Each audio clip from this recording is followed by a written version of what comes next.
1 Korintus 13 yang berperikop tentang kasih.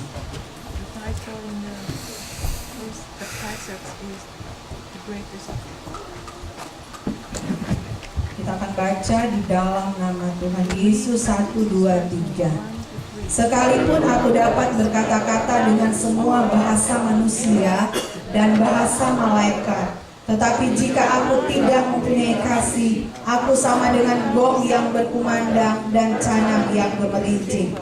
Sekalipun aku mempunyai karunia untuk bernubuat, dan aku mengetahui segala rahasia dan memiliki seluruh pengetahuan, dan sekalipun aku memiliki iman yang sempurna untuk memindahkan gunung, tetapi jika aku tidak mempunyai kasih, aku sama sekali tidak berguna. Dan sekalipun aku membagi-bagikan segala sesuatu yang ada padaku, bahkan menyerahkan tubuhku untuk dibakar, tetapi jika aku tidak mempunyai kasih, sedikit pun tidak ada faedahnya bagiku. Kasih itu sabar, kasih itu murah hati. Ia tidak cemburu, ia tidak memegahkan diri dan tidak sombong. Ia tidak melakukan yang tidak sopan dan tidak mencari keuntungan diri sendiri. Ia tidak pemarah dan tidak menyimpan kesalahan orang lain. Ia tidak bersukacita karena ketidakadilan, tetapi karena kebenaran. Ia menutupi segala sesuatu, percaya segala sesuatu, mengharapkan segala sesuatu, sabar menanggung segala sesuatu.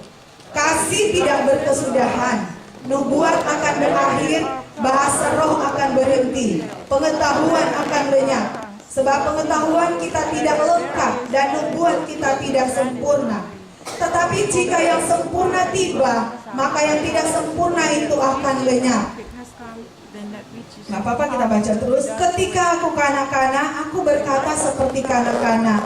Aku merasa seperti kanak-kanak, aku berpikir seperti kanak-kanak. Sekarang sesudah aku menjadi dewasa, aku meninggalkan sifat kanak-kanak itu.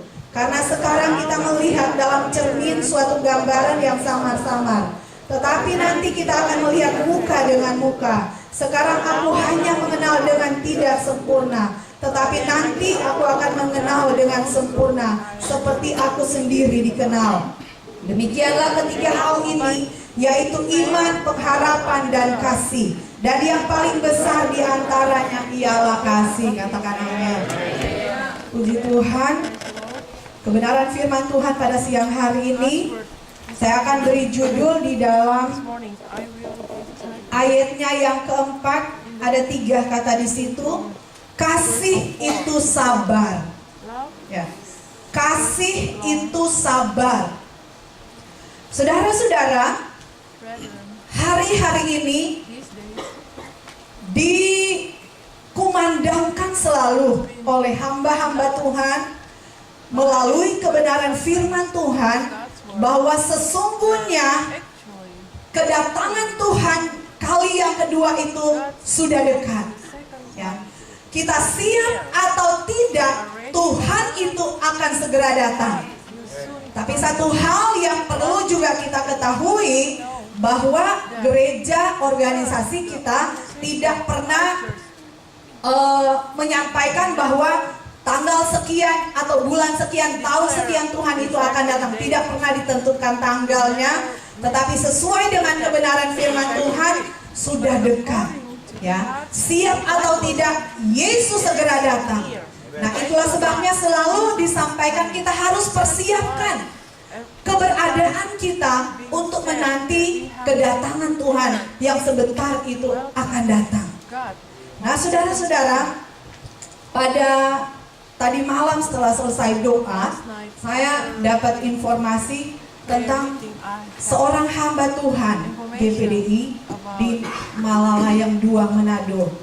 Ya, pada 2 hari yang lalu, hari Sabtu pagi, dia suami istri ini, mereka ditemukan di dalam pastori dalam keadaan sudah mayat, sudah meninggal, di mana bapak gembala dia lehernya dipotong, dan saya baca itu di GPDI World tadi pagi, lehernya dipotong hampir putus. Jadi memang belum putus tapi hampir putus, sementara ibu rohaninya dibelah 2. kepalanya terbelah dua, di wajah ini terbelah dua.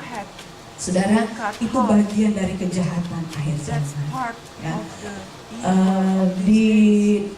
Diinformasikan bahwa belum ketahuan apa penyebabnya, tapi itulah yang terjadi.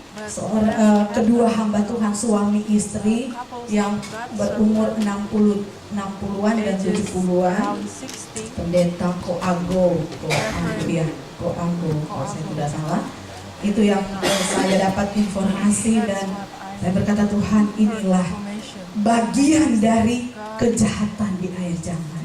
Ya. Kedatangan Tuhan secara pribadi datang di dalam kehidupan mereka yang mereka tidak pernah sangka. Saya tahu itu tidak pernah mereka sangka hal itu bisa terjadi.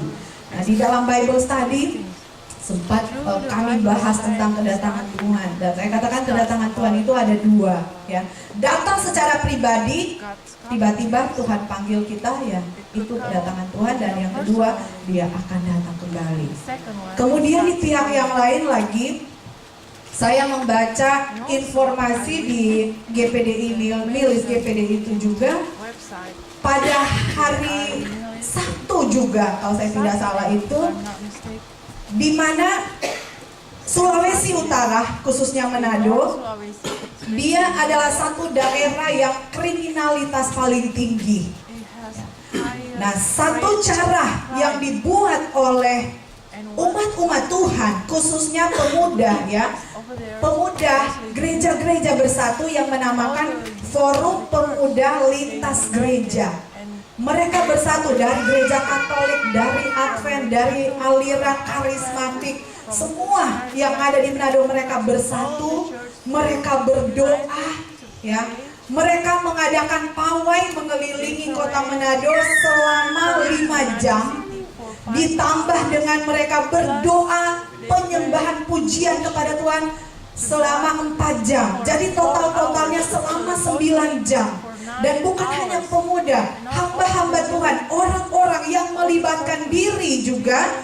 Bahkan di Amerika ada 500 hamba Tuhan secara melalui online. Mereka juga berdoa untuk Sulawesi Utara, di mana setelah diteliti kriminalitas paling tinggi.